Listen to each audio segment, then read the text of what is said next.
So for this week, we thought we would talk about how easy it is to feel like you're a victim to your partner's mood in your relationship. It's something that came up in our 5th episode of our podcast, Rewilding Love, and it's kind of a juicy topic, so we thought we'd talk about it here. It is a very juicy topic, and I think it is a topic that most people really react to in a way where it's very hard to get your head around it. Yeah, and it's hard even for me to get my head around it at times, so I think that's completely understandable. And basically what we're saying is that in relationships, it can look like the other person, like our partner's mood or their behavior is responsible for us feeling badly. And it's not to condone bad behavior in the other person, but I do think it's really empowering to recognize that our experience is created from within in terms of it's the result of the thinking that we're identifying with.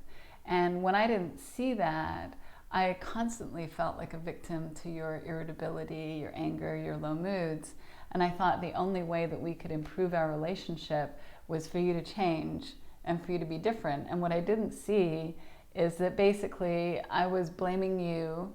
I felt like I was a victim to your moods, and our relationship was just on a downward spiral because of that.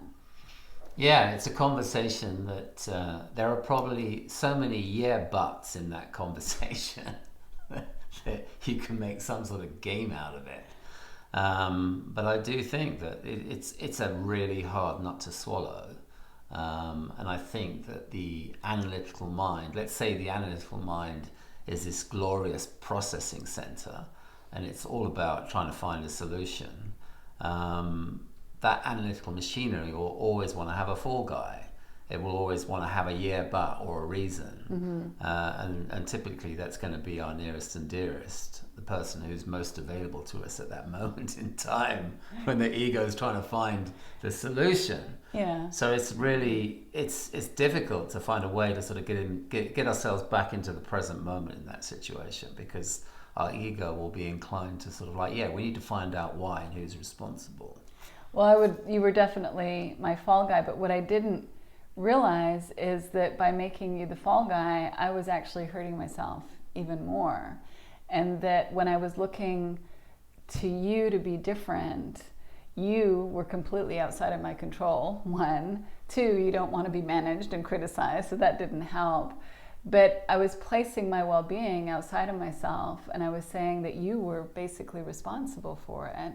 And so I'm so grateful that eventually I was able to see a little bit more, and I'm not saying that I don't still struggle with this at times, but I was able to see that actually my need when I was in the act of blaming you was actually to take care of myself, because I was the one that was internally destabilized, that I was experiencing my own emotional upset, and that through putting the oxygen mask on myself, letting myself stabilize, that was what was needed. It wasn't really anything to do with your behavior.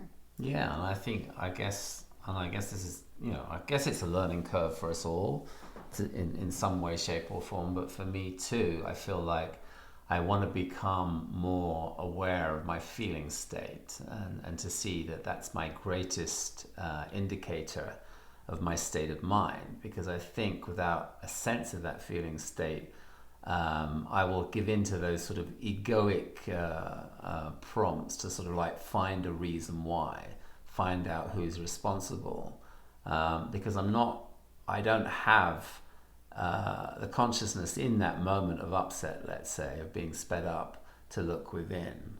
And for me, that has to be the answer, because as soon as I start looking without, that's where I start to feel stressed. And to be honest, I think there are certain physiological signs that come up for me that might suggest that, that I am looking without, I am looking for someone to blame. And generally, I feel a little bit tight across the chest. Something like that would be an example. So for me, I feel like to become more attuned to those indicators, and for the most part, maybe I'm not, depending on my state of mind, but that is starting to be helpful for me. It's starting to see where I can recognize, I'm getting caught up here. And when I'm caught up, my ego will take me on this merry dance of or merry journey, Merry dance sounds good. Around the maypole.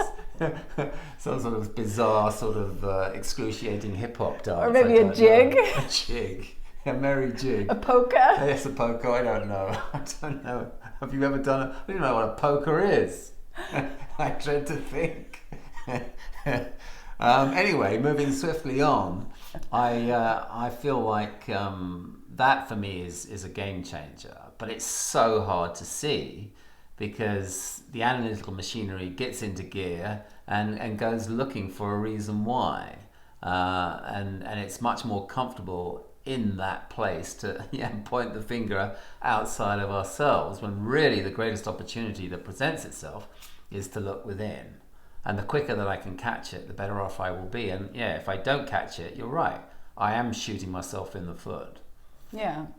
And so in terms of relationships in general, the quicker we pay attention to our own feeling state and recognize that the signal is to look within, not to look outside of ourselves and expect our nearest and dearest to fix our experience, that can be just such a huge game changer.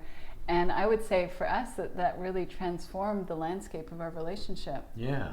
I mean, it's kind of such a cop-out to blame the other person when it is all about our own internal experience.